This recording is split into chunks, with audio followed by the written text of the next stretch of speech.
Playinground by Susan Hutchins. Chapter 5. The first thing Pattie notices when she turns off the engine is that Ben is in the garden. Dylan's bike is lying on the ground. Ben and Dylan are kneeling beside it, examining the brakes. They are so engrossed in what they're doing, they don't appear to have seen or heard her. Pattie sits with her hands on the steering wheel, wondering whether to reverse out of the drive or stay quietly where she is. The last person she wants to see is Linda. Pattie hadn't expected Linda to be here. Brian is the sort of man that wants his wife putting a meal on the table when he gets home from work. Nor is she prepared for the guilt she feels. After all, adultery is part of the scene these days. It isn't as though she's planning to run off with Brian. Anyway, if what Brian says is true, Linda dislikes sex. When it comes to him wanting what he calls his conjugal rights, she would do nothing more than lie on her back with her legs apart. If Linda knew what she had been doing with her husband this afternoon, she might see it as a favour, see it as one less wifely duty she has to perform. Pattie has got to know Linda quite well. Walking to and fro from the school with her, hearing all about her cleaning jobs, seeing the building she lives in, has made Pattie appreciate things about Andrew that she had taken for granted. The lovely house they live in. The money in her purse is all due to Andrew's income and generosity. Andrew is the head of his department.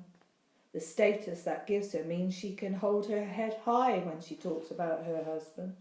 She could even put up with the amount of time he spends shut away in his office if they shared a bed, if they had a reasonable sex life. Pattie sits in the car as motionless as a statue. Dylan is showing Ben how the bike's brakes work.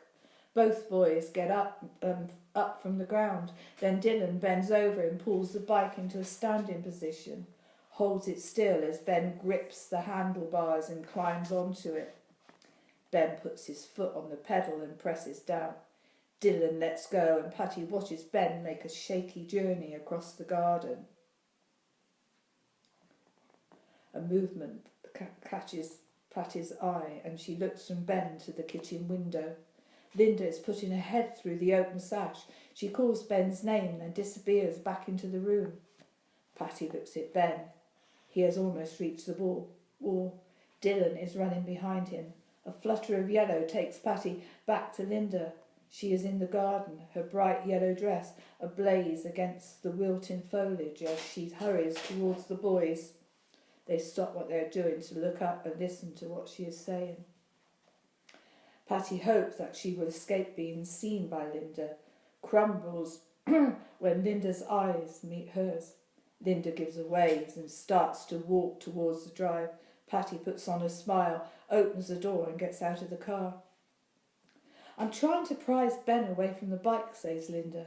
We really must get going. By the way, your hair looks nice. It suits you. She looks back at the boys. They've been as good as gold. Did you have a nice day? Not really. I would have been back earlier, but I couldn't get an appointment for this morning. I've been in the hairdressers all afternoon. They overbooked. I had to wait hours. It's not the place to be on a day like this. Pattie turns away from Linda, ducks her head into the car and retrieves with her bag. She closes the door behind her, then asks, What about you? Did you have a good day? Yes. Robert's let me finish early, says Linda as they leave the drive. But time's just flown by. Brian will be beginning to wonder where we are. They stop at the edge of the lawn. Thanks so much for having Dylan, says Pattie, but there was no need to hang around waiting for me. She looks towards the house. Where's Andrew? He's quite capable of looking after Dylan. He was in the kitchen. I think he went upstairs. He said he had work to do, but it was my fault we stayed. I wouldn't have stopped, but the boys were enjoying their game and Andrew made coffee. You must have made a good impression. He doesn't usually make coffee for my friends. Sensing a hint of anger in Pattie's voice, Linda hurriedly explains, Oh, he had started making the coffee before we arrived. He invited Ben to come in and play during the holiday. Is that okay? Pattie smiles. Of course. Dylan would love to have him around. Linda looks across at Ben. I really must get that boy. She goes over to him. Then, ignoring his protest, she takes the bike from him and gives it to Dylan, saying, Thank you for letting Ben ride your bike. He's had a lovely time. She stares at Ben. What do you say, Ben? Ben puts his hand in hers, sniffs back the start of a tear and whispered, Thanks, Dylan. Linda turns back to Pattie. Brian will be starving. We must get back. We'll see you at school in the morning. Pattie points towards where the car is parked. Go out through the drive, it's quicker. Pattie waits until Linda and Ben are out of sight, then looks over at Dylan. He has pushed the bike onto the patio. She walks over to him and asks, Did you enjoy the park? He nods and climbs onto the bike, saying, I can ride better than Ben. Pattie watches him pedal his bike the length of the garden path, then calls, I'm going in now. Put the bike away when you're finished. After the bright sunlight and the activity in the garden, the house seems dark, the silence almost oppressive. When she goes into the kitchen, the first thing she notices is that 2 mugs have been left on the table. She picks them up. They are almost full. The coffee in them is still warm. The sound of Andrew's step coming down the stairs makes her turn her back to the door. She walks to the sink and pours the coffee away. She hears him come into the room, his voice telling her, You got caught then. I wondered how long you were going to stay in the car. Did she ask you what you've been doing with your time? Did you tell her the truth? Or did you tell her you'd been at the hairdresser's all afternoon? She turns to look at him. If you were a proper husband, I wouldn't need a lover. I wouldn't have to lie. I don't know how you expect me to live the life of a happy, contented housewife when the fundamental thing is missing from our marriage. If you hadn't been so demanding, we could have worked something out. You made it quite clear that you thought I was a failure and a disappointment. If you'd shown a little patience, we might have managed to please each other. A little patience? Jesus, Andrew. I wanted to put a bit of spice into our marriage. The weekly missionary position had become a bit of a bore. If I'd wanted a bit of sexual variety would cause impotency, I might have decided to put up with the little I had. She takes a deep breath. I'm sorry. I shouldn't have said that. What's the point? Anyway, Dylan will be in soon. We mustn't argue in front of him. It's my fault. What you do with your time is your business.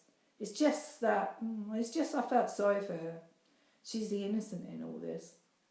What about me? I feel like an innocent.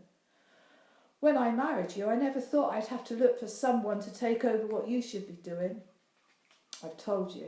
If you're not happy, I'll play the part of the philanderer and you can have a divorce. You won't want for anything.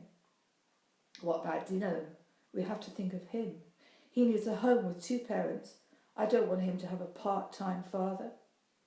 A part-time father or mother is better than 2 who are either quarrelling or not talking. Think about it. You have the freedom to do what you want. Have whoever takes your fancy. You mean like I do now? Yes, like you do now.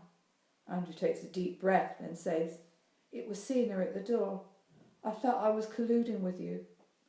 If you felt like that, why did you invite her in? I don't know. I fancied a bit of company. He shrugs his shoulders. Maybe I should have taken Dylan and let her go. She looks out of the window. Dylan is riding his bike in a circle around the garden. She turns back to Andrew. If it wasn't for Dylan, I'd take you up on your offer. But we do have Dylan. Surely you want to be with him as much as I do. Of course I do. I just wish we could find a solution.